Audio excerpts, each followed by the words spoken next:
Hello दोस्तों, welcome in ओजे classes YouTube channel. साथियों, हमने हमारे यूट्यूब चैनल पर आपके लिए दिल्ली पुलिस की जो तैयारी कर रहे हैं साथी, उनके लिए हमने 50+ इम्पोर्टेंट जो जीके के टॉपिक होते हैं उनकी एक सीरीज स्टार्ट की है।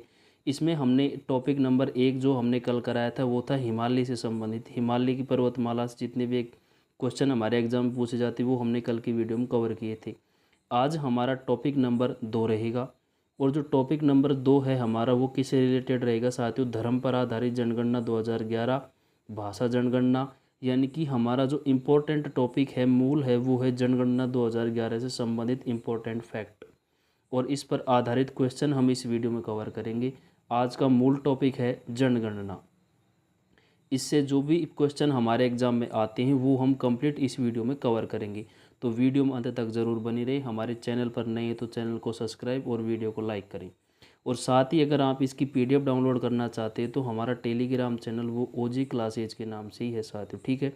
तो स्टार्ट करते हैं आज की वीडियो को बिना टाइम वेस्ट किए हुए। आज का हमारा टॉपिक नंबर 2 है जनगणना। अब जनगणना से हमारे एग्जाम में जो क्वेश्चन आते हैं वो आपको पता है, जनगणना 2011 से रिलेटेड क्वेश्चन ही हमारे एग्जाम में आते हैं। तो इससे रिलेटेड कंप्लीट फैक्टर और इससे इंपॉर्टेंट प्रश्न जो बनते हैं वो हम हमारी इस वीडियो में कवर करेंगे, ठीक है। देखिए, प्रश्न नंबर 1 क्या पूछा गया था। ये प्रश्न सारे जो प्रश्न हम कवर करेंगे वो टीसीएस के प्रश्न होंगे। टीसीएस जो एग्जाम में प्रश्न पूछता है वो क्वेश्चन हम इस वीडियो में कवर करेंगे साथियों। और एसएससी के प्रीवियस ईयर के क्वेश्चन भी इसमें कवर होंगे, ठीक है। तो ये प्रश्न किससे रिलेटेड हैं? टीसीएस और एसएससी के। ये हम कंप्लीट इस वीडियो में कवर करेंगे, ठीक है। प्रश्न नंबर 1 से शुरुआत करते हैं। नई दिल्ली की साक्षरता कितनी है? 2011 के अनुसार 86.34% है। 86.34% इसकी क्या है? साक्षरता है, ठीक है। ये प्रश्न एसएससी ने पूछा हुआ है। बात करते हैं नेक्स्ट प्रश्न की। देखिए, अब यहाँ पर आप देखिए जो साक्षरताएं हैं वो हमने यहाँ पर आपके लिए कंप्लीट जहाँ की कहाँ की साक्षरता कितनी वो हमने ऐड की हुई है। जैसे बात करें केरला की, नंबर 1 पर कौन है? केरला। इसकी साक्षरता है 93.491%, यानी कि सबसे सर्वाधिक साक्षर राज्य कौन सा है? हो जाएगा केरल हो जाएगा। और लास्ट की अगर हम बात करें बिहार की, कितनी हो जाएगी? 63.82%। 63.82%, ये सबसे क्या है? कम है। और सर्वाधिक कहाँ की हो जाएगी? केरल की। बाकी राज्यों की आप अपने अनुसार देख सकते हैं। जैसे पंजाब की हो जाएगी 76.68%। इसी प्रकार असम की है 73.18%। उत्तराखंड की है 79.63%। तो यहाँ हमने कंप्लीट आपके लिए जो भी साक्षरता है वो हमने यहाँ पर आपके लिए मेंशन की हुई है। आप यहाँ से इनको देख सकते हैं। नेक्स्ट की हम बात करते हैं साथियों। देखिए, इसमें है नेशनल फैमिली स्वास्थ्य सर्वेक्षण NFHS 5 के अनुसार 2019-21 में भारत की साक्षरता दर कितनी थी? 77.7%। टोटल भारत की साक्षरता की बात करें कुल, ये कितनी है? 77.7%। ये टोटल है। इसमें से अगर बात करें मेल साक्षरता, पुरुष साक्षरता कितनी हो जाएगी? 84.4%। पुरुषों की जो साक्षरता है वो कितनी है? 84.4%। और महिलाओं की साक्षरता है 71.5%। ये तीनों फैक्टर आपको याद रखने, टोटल साक्षरता, महिलाओं की साक्षरता और पुरुषों की साक्षरता। इस सर्वे के अनुसार आंध्र प्रदेश की साक्षरता दर है 66.4%, जो भारत के सभी राज्यों में सबसे कम है। ये है कब की है? ये 2019 से 21 की है, ठीक है। और केरल में है 96.2%, जो सूची में सबसे ऊपर है, यानी कि 1 नंबर फर्स्ट पर है, ठीक है। दिल्ली की साक्षरता 88.7% के साथ दूसरे स्थान पर है। बात करते हैं नेक्स्ट प्रश्न नंबर 2 की। भारत में सर्वाधिक लिंग अनुपात की बात करें, सर्वाधिक लिंग अनुपात कहाँ का दिखे दोस्तों? केरल का, ठीक है। State high female sex ratio कहाँ का है? केरल का 1084। और पुदुचेरी का है कहाँ पर? ये है 1037, ठीक है। 2011 की जनगणना में भारत का जो लिंग अनुपात है वो कितना हो जाएगा? 943। कितना था? 943, ठीक है। अगर अब देखते हैं हम state with lowest female sex ratio, ये कहाँ पर आ जाएगा? हरियाणा में। फिर है दमन दीव में 618, ठीक है। तो 933 फीमेल हैं जो पर 1000 इन 2001, यानी कि 933 फीमेल हैं जो पर 1000 2001 के अनुसार 1000 पुरुषों पर 933 महिलाएं। ये 2001 की जनगणना के अनुसार था, ठीक है। नेक्स्ट प्रश्न की हम बात करते हैं। देखिए 2011 की जनगणना के अनुसार सबसे कम लिंग अनुपात वाला केंद्र शासित प्रदेश कौन सा है?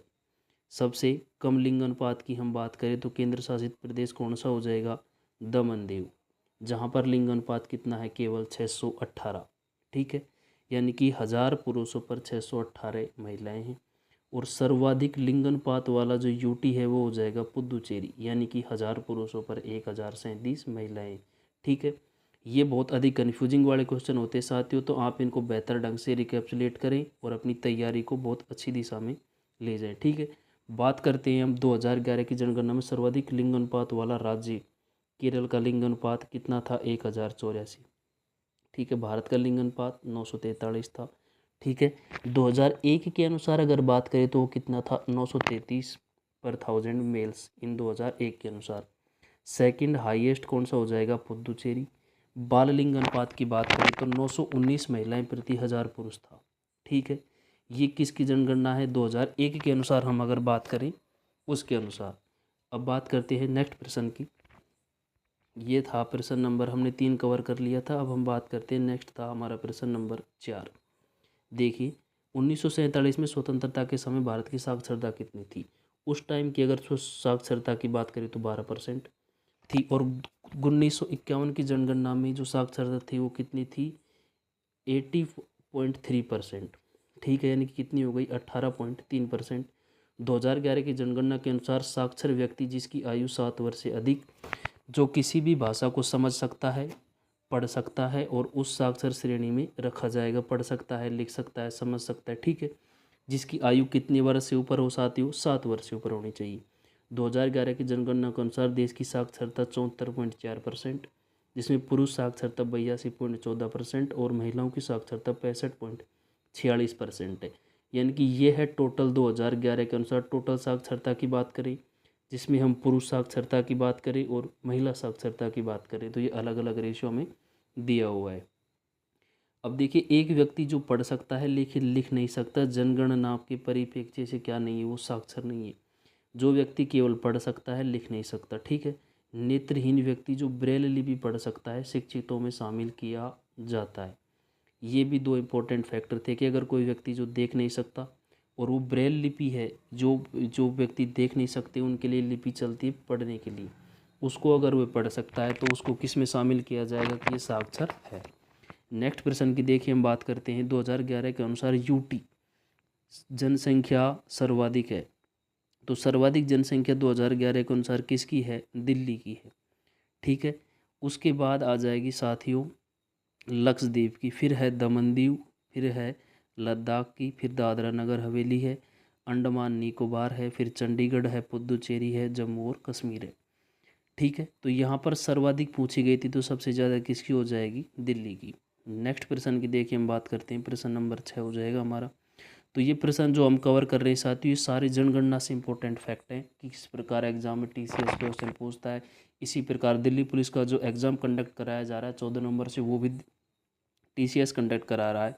तो इसमें इसी प्रकार के प्रश्न पूछे जाने की प्रबल संभावना रहेगी। देखिए नगरीय जनसंख्या कितनी है? 2011 के जनगणना के अनुसार नगरीय जनसंख्या का परसेंटेज कितना है? तो ये हो जाएगा 31.16%, यानी कि 37.76 करोड़। और ग्रामीण जनसंख्या की बात करें 68.84%, यानी कि 83.28 करोड़ जनसंख्या कितनी हो जाएगी? ये ग्रामीण जनसंख्या हो जाएगी। महिला लिंग अनुपात से क्या अभिप्राय है? प्रति 1000 पुरुषों पर स्त्रियों की संख्या लिंग अनुपात कहलाती है, ठीक है। कि 1000 पुरुषों पर कितनी महिलाएं हैं, इसका रेशियो लिंग अनुपात कहलाता है, ठीक है। नेक्स्ट प्रश्न की देखिए हम बात करते हैं। किस दशक में भारत की जनसंख्या में वृद्धि दर ऋणात्मक रही थी? यानी कि जो जनसंख्या वृद्धि हो किस वर्ष सबसे कम रही थी? तो ये रही थी 1911 से 1921 वाली। कितनी कम रही थी? -0.31%, ठीक है। ये कमी प्लेग और मलेरिया जैसी महामारियों के कारण महिला मृत्यु दर में के कारण हुई थी, ठीक है। यहाँ पर ये बीमारियाँ चली थी प्लेग और मलेरिया। वर्ष 1921 में भारत की जनसंख्या इतिहास में महान विभाजक वर्ष के रूप में जाना जाता है। ये प्रश्न का जो फैक्ट है साथियों डायरेक्ट एग्जाम में पूछा जाता है कि जनसंख्या का महान विभाजक वर्ष कहलाता है। वो जो काल है वो कब से है? 2021 1921 से 1911 से 1921 तक का। 1951 के दौरान जनसंख्या वृद्धि दर 1.33 से घटकर 1.25 रह गई थी, इसलिए इसे लघु विभाजन वर्ष के नाम से जाना जाता है। दो फैक्ट हमारे सामने निकल कर आते हैं। एक तो आता है महाविभाजक काल, 1921 को बोल देंगे, और जो दूसरा आता है लघु विभाजक काल, इसे 1951 वाला काल हो जाएगा। ठीक है, देखिए प्रथम जनगणना लॉर्ड मेयो के काल में प्रारंभ हुई थी 1872 में। पहली बार अगर हम बात करें जनगणना की, पहली बार भारत में जनगणना कब प्रारंभ हुई थी? 1872 में, जब यहाँ के कौन थे? लॉर्ड रिपन थे। और नियमित जनगणना की शुरुआत करें तो ये रिपन के समय हुई थी साथियों, और मेयो के समय कौन सी हुई थी? प्रारंभ जनगणना 1872 में, और नियमित जनगणना हुई थी लॉर्ड रिपन 1881 में। ठीक है, देखिए 1901 से 1921 की अवधि को भारत की जनसंख्या विकास के चरण की अवधि के रूप में जाना जाता है। 1921 से 1951 के दशकों की स्थिर जनसंख्या वृद्धि अवधि के रूप में जाना जाता है। 1951 से 1981 के दशकों को भारत जनसंख्या विस्फोट की अवधि के रूप में जाना जाता है। ये तीनों फैक्टर एग्जाम की दृष्टि से वेरी वेरी इंपॉर्टेंट हो जाते हैं कि किस वर्ष को किस नाम से जाना जाता है, आप इनको अच्छे से नोट कर लें। बात करते हैं नेक्स्ट प्रश्न नंबर की, कृषि जनगणना में कितने वर्षों के अंतराल पर की जाती है? तो प्रत्येक 5 साल के अंतराल पर कृषि गणना आयोजित की जाती है। पहली कृषि गणना कब हुई थी साथियों? 1970-71 में। पहली कृषि जनगणना की अगर हम बात करें कब हुई थी? 1970-71 में। और 11वीं कृषि जनगणना 2021-22 में हुई है, अगस्त 2022 से शुरू हुई थी। और विश्व कृषि जनगणना 10 साल के अंतराल पर की जाती है। देखिए अगर हमसे पूछता है कि भारत में कृषि जनगणना कितने वर्ष के अंतराल पर की जाती है, तो 5 वर्ष के अंतराल पर की जाती है। और अगर हमसे पूछे कि विश्व में कृषि जनगणना कब की जाती है, तो ये की जाती है 10 वर्ष के अंतराल पर। ठीक है, देखिए नेक्स्ट हम बात करते हैं। अगर साथियों आप इसकी कंप्लीट पीडीएफ डाउनलोड करना चाहते हो तो हमारा टेलीग्राम चैनल ओजे क्लासेज के नाम से, वहाँ पर आपको इसकी कंप्लीट पीडीएफ मिल जाएगी। 2011 की जनगणना के अनुसार दूसरा सबसे अधिक अल्पसंख्यक समुदाय कौन सा है? ईसाई। कौन सा हो जाएगा? ईसाई। 2011 की जनगणना के अनुसार देश में अल्पसंख्यकों का प्रतिशत देश की कुल आबादी का लगभग 19.3% है। 6 समुदाय को अल्पसंख्यक का दर्जा दिया गया था, जिनमें थे पारसी, मुस्लिम, ईसाई, सिख, बौद्ध और जैन थे। इनको क्या दिया गया था? अल्पसंख्यक समुदाय का दर्जा इनको दिया गया था। 6 समुदाय को अल्पसंख्यक का दर्जा दिया गया था, जो कौन कौन से थे? पारसी है, मुस्लिम है, ईसाई है, सिख, बौद्ध और जैन है। मुस्लिम आबादी थी 14.2%, ईसाई थी 2.3%, सिख थे 1.7%, जैन 0.7%।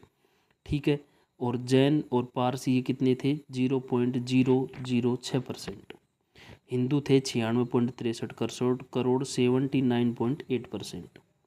मुस्लिम की बात करें ये थे 17.22 करोड़, ईसाई थे 2.78 करोड़, सिख थे 2.08 करोड़, बौद्ध थे 0.84 करोड़, जैन थे 0.45 करोड़। और अन्य धर्म की जो अनुशीलन है वो कितना हो जाएगा? ORP 0.79 करोड़, यानी कि 0.7%। और धर्म नहीं बताया गया, जो कितने थे? 0.29 करोड़, यानी कि 0.2%। पारसी, मुस्लिम, ईसाई, सिख और बौद्धों को 1933 में केंद्र सरकार ने एक अधिसूचना जारी कर अल्पसंख्यक घोषित किया, और जैनों को 2014 तक अलग अधिसूचना जारी किया गया। ठीक है, ये बहुत इंपॉर्टेंट फैक्टर हैं जनगणना के, इनसे बाहर आपसे कोई एग्जाम नहीं पूछा जाएगा। ये जो भी फैक्टर हम कवर कर रहे हैं इस वीडियो में साथियों, ये TCS के जो पूछे हुए प्रश्न है उनका विस्तृत रूप हमने किया है। जो प्रश्न थे उसके एक्स्ट्रा फैक्ट हमने आपके लिए इसमें ऐड किए। भारत की जनगणना कितने वर्ष के अंतराल पर की जाती है? 10 वर्ष के अंतराल पर। ठीक है, और देखिए जनगणना की जो प्रथम जनगणना हुई थी वो कब हुई थी? 1872 में प्रारंभ हुई थी लॉर्ड मेयो के काल में। और जबकि दूसरी जनगणना हुई थी लॉर्ड रिपन के समय हुई थी 1881 में। नियमित जनगणना की प्रारंभ अगर हमसे पूछे 1881, प्रथम की पूछे 1872 में।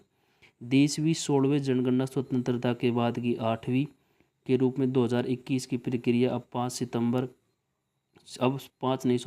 2023 से क्या हो जाएगी? शुरू हो जाएगी। जनगणना 2021 का विषय क्या था? जन भागीदारी से जन कल्याण। 16वीं जनगणना प्रत्येक परिवार से 31 प्रश्न पूछे जाएंगे। ठीक है, ये है। बात करते हैं हम, देखिए नेक्स्ट की प्रश्न नंबर है हमारा, इसी के फैक्ट बच रहे हैं अभी थोड़े से। 2019 में 7वीं आर्थिक जनगणना हुई थी। अगर वो आपसे पूछे कि 7वीं आर्थिक जनगणना कब हुई थी, ये हुई थी 2019 में। सांख्यिकी एवं कार्यक्रम कार्यान्वयन मंत्रालय द्वारा आर्थिक पहल यानी कि जो पहली आर्थिक जनगणना थी वो कब हुई थी साथियों, 1977 में हुई थी। पहली आर्थिक जनगणना की अगर बात करें तो कब हुई थी, ये हुई थी साथियों 1977 में। छठी आर्थिक जनगणना हुई थी 2013 में। 2011 की जनगणना के अनुसार सबसे कम लिंग अनुपात किस राज्य का है, जो सबसे लोवेस्ट रेशियो है वो किसका था, हरियाणा का। 2011 के अनुसार सर्वाधिक लिंग अनुपात केरल का था, ठीक है। सबसे कम अगर केंद्र शासित प्रदेश की बात करें तो ये किसका हो जाएगा, दमन दीव का। और सर्वाधिक लिंग अनुपात वाला यूटी बात करें पुदुचेरी हो जाएगा, ठीक है। ये हमने पहले भी बात कर चुके हैं। सर्वाधिक लिंग अनुपात यूटी पुदुचेरी, सबसे कम लिंग अनुपात यूटी दमन दीव, ठीक है। स्टेट की बात करें तो सबसे कम हरियाणा हो जाएगा और सबसे अधिक हो जाएगा केरल। देखिए नेक्स्ट की हम बात करते हैं। 2011 के अनुसार यूटी की जनसंख्या सबसे कम है, तो हमने पहले भी बात की है, सबसे कम यूटी किसकी हो जाएगी, लक्षद्वीप की हो जाएगी, ठीक है। लक्षद्वीप की जनसंख्या जो किससे हो जाएगी, सबसे कम हो जाएगी। अब नेक्स्ट की हम बात करते हैं। 2011 के जनगणना के अनुसार भारत में साक्षरता दर किस राज्य की सर्वाधिक रहेगी, तो अगर साक्षरता की बात करें तो किसकी आ जाएगी, सर्वाधिक केरल की, और सबसे कम किसकी आ जाएगी, बिहार की, ठीक है। भारत की टोटल साक्षरता की बात करें 74.4%, पुरुष साक्षरता 82.14% और महिलाओं की बात करें 65.46% हो जाएगी, ठीक है। नेक्स्ट प्रश्न की देखिए हम बात करते हैं। 2011 की जनगणना के अनुसार भारत का सबसे आबादी वाला राज्य कौन सा हो जाएगा, यानी सर्वाधिक जनसंख्या कहाँ निवास करती है, सबसे ज़्यादा आबादी है वो कहाँ पर है, उत्तर प्रदेश, उसके बाद महाराष्ट्र, बिहार और पश्चिम बंगाल। सबसे कम जनसंख्या की बात करें तो ये क्रम हो जाएगा सिक्किम, मिजोरम, अरुणाचल प्रदेश और गोवा में। सबसे कम जनसंख्या घनत्व कहाँ पर है, अरुणाचल प्रदेश में, कितना है, 17। सर्वाधिक जनसंख्या घनत्व बिहार में कितना हो जाएगा, 1106, ठीक है। बात करते हैं सबसे ज़्यादा एनटीसी ये कहाँ पर है, दिल्ली में डेंसिटी सर्वाधिक, ठीक है। बात करते हैं नेक्स्ट की, प्रश्न नंबर हो है हमारा 16 नंबर, सबसे अधिक जनसंख्या वाले 10 देशों में कौन से देश नहीं है, ठीक है। तो सर्वाधिक जो जनसंख्या वाले 10 देश हैं वो है India, China, United states, Indonesia है, पाकिस्तान है, ब्राज़ील है, नाइजीरिया है, बांग्लादेश है, रसिया है और मैक्सिको, जबकि सर्वाधिक जनसंख्या किसकी है, इंडिया की। बात करें नेक्स्ट की कि 2011 की जनगणना के अनुसार भारत में लिंग अनुपात कितना हो जाएगा, 943 हो रहा। नेक्स्ट प्रश्न की देखिए बात करते हैं कि 2011 की जनगणना के अनुसार किस राज्य में 10 की वृद्धि दर सर्वाधिक रही। ये सर्वाधिक जो 10 की वृद्धि दर रही थी वो रही थी मेघालय में 27.8% रही थी। उसके बाद आंध्र प्रदेश में थी 25.90% और बिहार में थी 25.10%। सभी राज्यों और केंद्र शासित प्रदेशों की अगर हम तुलना करें तो दादरा नगर हवेली में सबसे अधिक 10 की वृद्धि दर 55.50% की वृद्धि दर्ज की गई थी। सबसे कम विकास की दर नागालैंड की रही है, ये नकारात्मक है 0.47%। इसके बाद केरल की है -4.86%, ठीक है। भारत की 10 की वृद्धि की बात करें तो ये कितनी हो जाएगी, 17.64%। बात करते हैं हम नेक्स्ट क्वेश्चन की कि जनगणना 2021 में पहली बार अदर बैकवर्ड कास्ट यानी कि ओबीसी पर डाटा एकत्रित करेगी, ठीक है। ये केंद्र ने 2021 की जनगणना के दौरान अदर बैकवर्ड कास्ट यानी कि ओबीसी अन्य पिछड़ा वर्ग पर डेटा एकत्रित करने का निर्णय लिया है। 1931 के बाद से इस तरह के डेटा को एकत्रित करने वाली ये पहली सामान्य जनगणना होगी। बात करते हैं नेक्स्ट प्रश्न की कि भारत में शहरी एवं ग्रामीण जनसंख्या का प्रतिशत 2011 में कितना था। ये देखिए 7वीं प्रश्न बार बार पूछा जा रहा है, इनको आप अच्छे से रिकैप्सुलेट करें। शहरी जनसंख्या हो जाएगी हमारी 31.16% और ग्रामीण हो जाएगी 68.8%। 31.16%, 68.8%। 2011 की जनगणना के अनुसार कुल प्रजनन दर कितनी है, कुल प्रजनन दर हो जाएगी साथियों 2.4% TFR, ठीक है। कुल प्रजनन दर एक महिला के संपूर्ण प्रजनन काल में जितने बच्चे पैदा होते हैं उस स्त्री की TFR कहते हैं, ठीक है।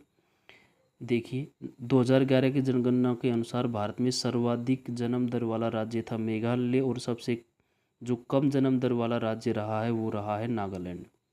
जन्म दर की बात करें, प्रति वर्ष प्रति हजार जनसंख्या पर जीवित या जन्मे बच्चों की संख्या कितनी क्या हो जाएगी जन्म दर। सर्वाधिक प्रजनन दर उत्तर प्रदेश में है। प्रजनन दर कुल प्रजनन दर दोनों को अलग अलग है, ठीक है। प्रजनन दर और कुल प्रजनन दर दोनों अलग अलग है साथियों। कुल प्रजनन दर सर्वाधिक किसकी रही है, बिहार की रही है। बात करते हैं फर्टिलिटी रेट यानी कि प्रजनन दर, बच्चा पैदा करने वाली आयु वाली प्रति हजार स्त्रियों की इकाई के पीछे जीवित बच्चे जन्मे बच्चे की संख्या हो जाएगी, ठीक है। यानी कि क्या कहा कि बच्चा पैदा कर सकने वाली आयु वाली प्रति हजार स्त्रियों की इकाई के पीछे जीवित जन्मे बच्चों की संख्या। आमतौर पर 15 से 49 वर्ष की उम्र में बच्चा पैदा कर सकने वाली उम्र के अंतराल रखा जाता है, ठीक है। नेक्स्ट प्रश्न की हम बात करें 22 नंबर की। देखिए, भारत की जनगणना 2011 स्वतंत्रता के बाद कौन सी जनगणना थी, 7वीं जनगणना 2011 देश के 1872 से 15वीं जनगणना थी और आज़ादी के बाद से कौन सी थी, 7वीं। तो स्वतंत्र भारत के बाद कौन सी हो जाएगी, 7वीं। अगर साथियों आप इसी तरह की और वीडियो देखना चाहते हैं और इनकी PDF डाउनलोड करना चाहते हैं तो हमारा जो चैनल है वो यूट्यूब पर OJ क्लासेज के नाम से है और टेलीग्राम पर भी इसी नाम से। तो आप PDF के लिए टेलीग्राम चैनल ज्वाइन करें और वीडियोज़ के लिए यूट्यूब चैनल को ज्वाइन करें, ठीक है। देखिए, जनगणना 2011 अंग्रेजी की 8वीं अनुसूची और 22 अनुसूची और भाषाओं में से 18 भाषाओं में आयोजित की जाएगी, जनगणना 2011 की, ठीक है। प्रथम जनगणना लॉर्ड मेयो के समय 1872 में और जबकि लॉर्ड रिपन के समय हुई थी नियमित जनगणना 1881 में। नेक्स्ट प्रश्न की हम बात करते हैं, जनगणना अधिनियम कब पारित हुआ था। ये बहुत इंपॉर्टेंट प्रश्न मान लीजिए साथी आपको, इससे अधिक ये काफ़ी एग्जामों में हमसे पूछा जा चुका है कि जनगणना अधिनियम कब पारित हुआ था। ये पारित हुआ था 1948 में। 1951 के बाद सभी जनगणनाएं 1948 की जनगणना अधिनियम के तहत कराई गई हैं। 10 की जनगणना के संचालन की जिम्मेदारी भारत के महारजिस्ट्रार एवं जनगणना आयुक्त का कार्यालय गृह एवं गृह मंत्रालय भारत सरकार के पास है। जनगणना 2011 देश की 1872 से 15वीं जनगणना थी और आज़ादी के बाद कौन सी थी साथियों, 7वीं हो जाएगी। जनगणना 2021 8वीं अनुसूची की 22वीं अनुसूची और में से 18 भाषाओं में आयोजित की जाएगी, जबकि जनगणना 2011 22 भाषा अनुसूची और भाषाओं में 16 में की थी। और ये कितनी भाषाओं में की जाएगी साथियों, 18 भाषाओं में। नेक्स्ट प्रश्न की हम बात करते हैं, भारत में जनगणना कितने वर्ष के अंतराल पर होती है। तो ये 10 वर्ष के अंतराल पर होती है। प्रथम जनगणना लॉर्ड मेयो के समय 1872 और नियमित जनगणना 1881 में लॉर्ड रिपन के समय हुई थी। देश की 16वीं जनगणना स्वतंत्रता के बाद की 8वीं जनगणना 2021 की प्रक्रिया अब सितंबर 2023 से शुरू हो जाएगी। जनगणना 2021 का विषय क्या है, जन भागीदारी से जन कल्याण। 16वीं जनगणना प्रत्येक परिवार से 31 प्रश्न पूछे जाएंगे। 2019 में 7वीं आर्थिक जनगणना हुई थी सांख्यिकी एवं कार्यक्रम मंत्रालय द्वारा। पहली अगर हम आर्थिक जनगणना की बात करें 1977 और छठी आर्थिक जनगणना 2013 में हुई थी। सर्वाधिक जनसंख्या घनत्व की अगर हम बात करें तो ये कहाँ पर हो जाएगा साथियों, ये हो जाएगा बिहार में। और सबसे ज़्यादा NCT यानी कि दिल्ली में है डेंसिटी। और सबसे कम जनसंख्या घनत्व कहाँ हो जाएगा, अरुणाचल प्रदेश का 17 प्रति व्यक्ति।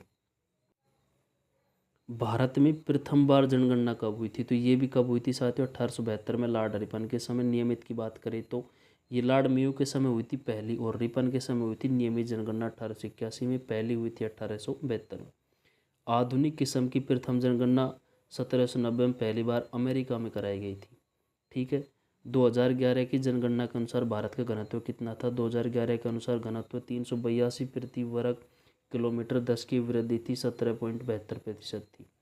2011 की जनगणना से के अनुसार महाराष्ट्र का स्थान कौन सा है साथियों, सेकंड स्थान है। सर्वाधिक जनसंख्या वाले राज्यों की बात करें तो इसमें 4 राज्य हैं, उत्तर प्रदेश है, महाराष्ट्र, बिहार है और पश्चिम बंगाल। यानी कि सर्वाधिक जनसंख्या कहाँ पर है, ये आ जाएगी उत्तर प्रदेश के बाद स्थान है सेकंड महाराष्ट्र का।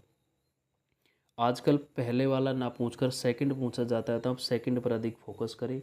जो सेकंड वाले पॉइंट होते हैं या फैक्ट होते हैं उनको आप अधिक याद करें। जैसे सबसे कम जनसंख्या घनत्व कहाँ पर है, सिक्किम में। इसके साथ आपको क्या याद रखना है कि दूसरे नंबर पर आता है मिजोरम। सभी केंद्र शासित प्रदेशों की जनसंख्या देखिए, ये हमने पहले भी देख लिया है, आप इसको और अच्छे से रिकैप्चुलेट करें। 2011 की जनगणना के अनुसार भारत की साक्षरता कितनी है साथियों, 74.4%। पुरुष की बात करें 82.4% और फीमेल की बात करें 65.46% थी।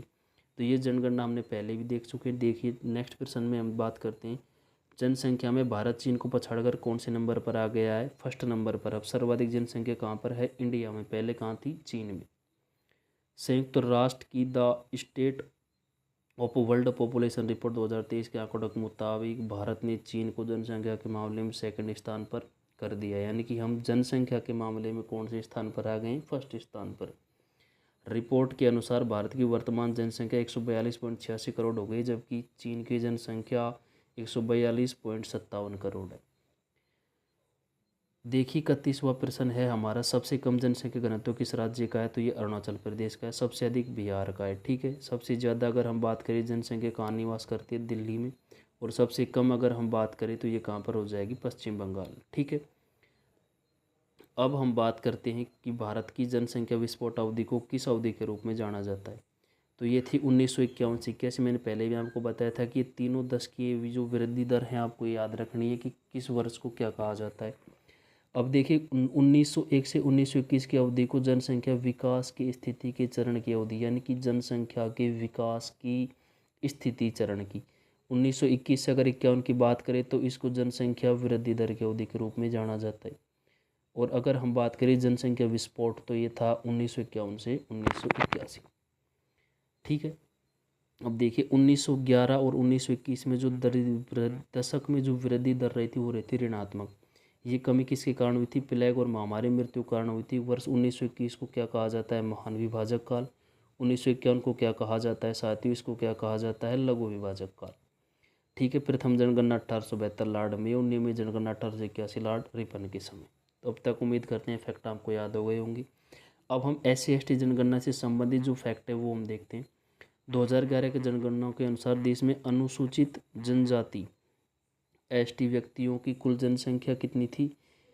10.43 करोड़। जो देश की कुल जनसंख्या कितना परसेंट है? 8.6% हो जाएगा। ठीक है। 8.6%। 2011 की जनगणना के अनुसार अनुसूचित जाति कुल जनसंख्या 20.14 करोड़ है, जो कि देश की कुल जनसंख्या का 16.6% हो जाएगी। ठीक है। नेक्स्ट हम बात करते हैं कि 2011 की जनगणना के अनुसार भील भारत का सबसे बड़ा आदिवासी समूह है। कौन सा समूह सबसे बड़ा है आदिवासियों की अगर बात करें साथियों? ये हो जाएगा भील समुदाय। भारत की कुल अनुसूचित जनजाति आबादी का लगभग 38% है। 2011 की जनगणना के अनुसार नागालैंड राज्य में अनुसूचित जाति की जनसंख्या कितनी है? 0। उसके बाद है अरुणाचल प्रदेश में। सर्वाधिक ऐसी जो जाति है वो कहाँ पर निवास करती है? उत्तर प्रदेश में। और उसके बाद कहाँ आ जाएगी? पश्चिम बंगाल में। 2011 की जनगणना के अनुसार पंजाब राज्य में देश के सभी राज्यों में अनुसूचित जाति की आबादी का प्रतिशत सबसे अधिक है। अब देखिए 2011 की जनगणना के अनुसार भारत की कुल जनसंख्या में जनजाति जनसंख्या का उच्चतम प्रतिशत राज्य और केंद्र शासित प्रदेश मिजोरम और लक्षद्वीप है। ठीक है। यानी कि 2011 के जनगणना के अनुसार भारत की कुल जनसंख्या जनजाति जनसंख्या का उच्चतम प्रतिशत राज्य कौन सा हो जाएगा? मिजोरम। केंद्र शासित प्रदेश की अगर हम बात करेंगे तो केंद्र शासित प्रदेश कौन सा हो जाएगा? लक्षद्वीप। 2011 की जनगणना के अनुसार उत्तर प्रदेश 0.6% राज्य में अनुसूचित जनजातियों वाला न्यूनतम अनुपात है। ठीक है। 2011 की जनगणना के अनुसार भारत यानी कि मध्य प्रदेश में सबसे अधिक जनजातीय आबादी है। सबसे कम जनजातीय आबादी कहाँ पर हो जाएगी? उत्तर प्रदेश। और सबसे अधिक जनजातीय आबादी कहाँ पर हो जाएगी साथियों? ये हो जाएगी हमारे मध्य प्रदेश में। ठीक है। अब जो धर्म आधारित जनगणना थी 2011 उसके फैक्टर हम देखते हैं। 25 अगस्त 2015 को महापंजीयन की और जनगणना आयोग ने धर्म आधारित जनगणना 2011 के डाटा जारी किए। हिंदुओं की कुल संख्या थी 96,63,63,00,000। कुल जनसंख्या का 79.8%। हिंदुओं की जनसंख्या 10 की वृद्धि दर 2001 से 2011 के बीच कितनी रही थी? 16.8%। वर्ष 2001 से 2011 की कुल जनसंख्या हिंदू जनसंख्या के अनुपात में 7% की क्या आई है? गिरावट आई है। मुस्लिम जनसंख्या 17,22,00,000 14.2%। और मुस्लिम में जो वृद्धि हुई है वो हुई है 24.6%। यानी कि अगर हम 2001 से 2011 के दौरान मुसलमानों की जनसंख्या में कुल जो वृद्धि हुई है वो कितनी हुई है साथियों? 0.8% की हो गई है वृद्धि। और हिंदुओं की संख्या में हुई है कमी। मुस्लिम जनसंख्या में कितने परसेंट की वृद्धि? 0.8% की। ईसाइयों की कुल जनसंख्या 2,78,00,000 है, यानी कि 2.3%। 10 की वृद्धि दर है 15.5%। सिखों की कुल जनसंख्या 2,08,00,000 है, यानी कि 1.7%। कुल वृद्धि दर हो जाएगी 8.4%। इसी प्रकार बौद्धों के हम दे सकते हैं, जैनों की देख सकते हैं। सर्वाधिक हिंदू जनसंख्या वाले अगर राज्य की बात करें, सर्वाधिक हिंदू कहाँ पर हैं? हिमाचल प्रदेश में। उसके बाद अगर हम यूटी की बात करें, दादरा नगर हवेली में है, और ओडिशा में उसके बाद। ठीक है, अब देखिए हम जो भाषा जनगणना है, भारत में 19,569 भाषाएं और बोलियां मातृभाषा के रूप में बोली जाती है। टोटल बोलियां और भाषाएं हैं ये बोली जाती है 19,569। 2011 की जनगणना के अनुसार हिंदी भारत की सबसे ज़्यादा बोली जाने वाली भाषा हो जाएगी। हिंदी को मातृभाषा के रूप में बोलने वालों की संख्या है 43.63% और 2001 में थी 41.3%। सर्वाधिक बोली जाती है हिंदी, उसके बाद बंगाली, फिर मराठी, तेलुगु, तमिल, गुजराती और उर्दू। संस्कृत 8वीं अनुसूची में सबसे कम बोली जाने वाली भाषा है। गैर अनुसूचित भाषाओं में सर्वाधिक बोली जाने वाली है भील, 1.04 करोड़। ठीक है, गैर अनुसूचित भाषाओं की अगर हम बात करें जो अनुसूचियों में नहीं है, पिछली जनगणना की तुलना में अनुसूचित भाषाओं में उर्दू और कोंकणी को ही 2 भाषाएं हैं जिनको बोलने वालों की संख्या घटी है। ठीक है, तो ये है भाषाएं जिनका कितना परसेंटेज यहाँ बोला जा सकता है। आप इसको पीडीएफ में देख सकते हैं। देखिए, जनगणना 2011 के अनुसार भारत की कुल जो प्रजनन दर है वो TFR 2.4% थी। भारत साक्षरता का लक्ष्य से घटाकर 2.1 पर लाने का है। भारतीय राष्ट्रीय परिवार स्वास्थ्य सर्वेक्षण की NFHS 5वें दौरे रिपोर्ट के मुताबिक देश की कुल प्रजनन दर 2.2 से घटकर 2.1 हो गई है। भारत में सबसे कम कुल प्रजनन दर जैन धर्म में है, 1.2%। एक संपूर्ण महिला अपने प्रजनन दौरान में जितने बच्चे पैदा करते हैं उस स्त्री की हम क्या कहते हैं? उसको प्रजनन दर। भारत में कुल प्रजनन दर बिहार की है 3.3% और सिक्किम की हो जाएगी 1.1। सबसे कम प्रजनन दर सिक्किम की, सबसे अधिक प्रजनन दर कहाँ की हो जाएगी? बिहार की।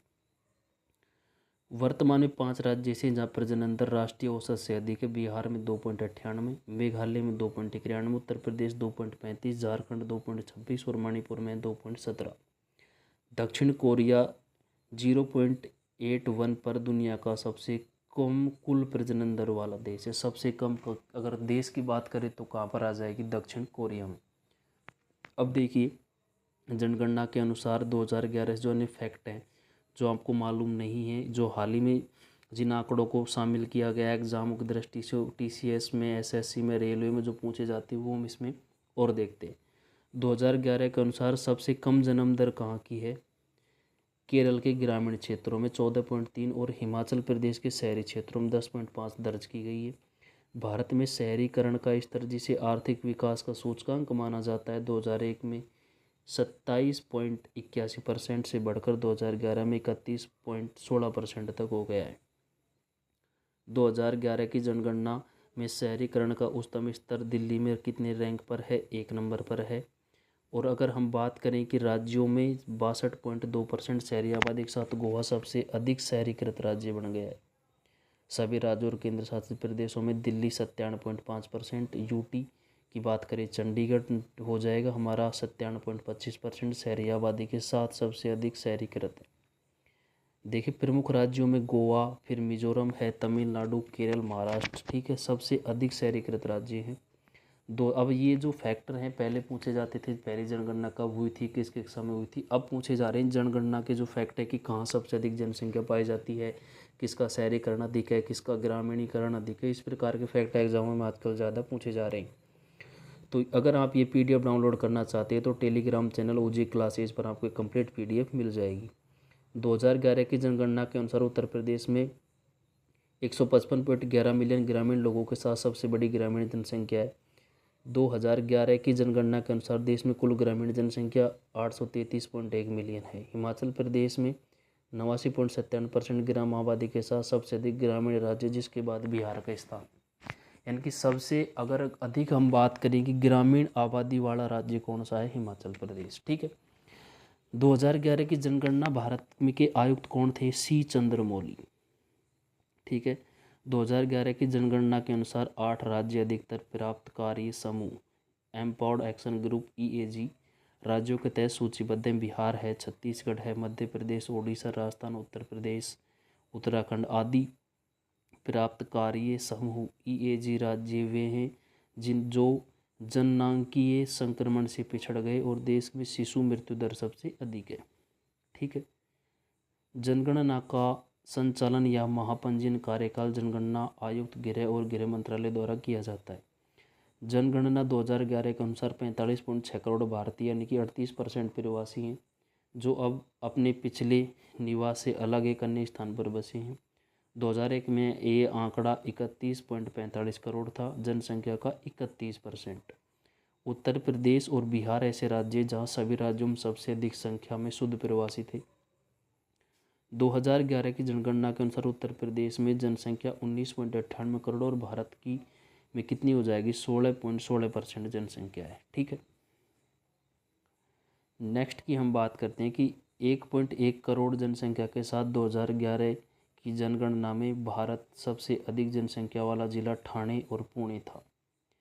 जिला की बात करें 2011 की जनगणना के अनुसार भारत में पुरुष और महिला साक्षरता का अंतर कितना है 16.3% रहा है। 2011 की जनगणना के अनुसार उत्तर प्रदेश सबसे अधिक संख्या में बसे हुए गांव है लगभग 1 लाख। लक्षद्वीप में सबसे कम बसे हुए गांव है लगभग 8 गांव। जनसंख्या घनत्व में सबसे अधिक हम बात करें बिहार की है, फिर पश्चिम बंगाल की, उसके बाद आता है उत्तर प्रदेश का स्थान। ठीक है। 2011 की जनगणना के अनुसार दादरा नगर हवेली में जनसंख्या जो वृद्धि दर है वो क्या रही है सबसे अधिक रही है। तो ये थे साथियों जनसंख्या से रिलेटेड सारे इंपॉर्टेंट फैक्ट जो हमने इस वीडियो में कवर किए हैं। साथियों इसकी PDF आपको हमारे टेलीग्राम चैनल OJ क्लासेज पर आपको मिल जाएगी। हमने आपके लिए 50+ इम्पोर्टेंट जो टॉपिक हैं 50+ इम्पोर्टेंट GK के टॉपिक हम इस वीडियो में कवर करेंगे। साथियों कंप्लीट आपको PDF दी जाएंगी हमारे टेलीग्राम चैनल पर। तो आप इसी प्रकार की वीडियो के लिए हमारे YouTube चैनल को सब्सक्राइब करें साथियों। और PDF के लिए हमारा जो टेलीग्राम चैनल है वो OJ क्लासेज के नाम से है, उसको भी आप ज्वाइन करें। तो आज के लिए बस हम इतना ही करेंगे साथियों। स्वस्थ रहिए, मस्त रहिए, अपनी तैयारी में व्यस्त रहिए। जय हिंद, जय भारत। मिलते हैं नेक्स्ट वीडियो में।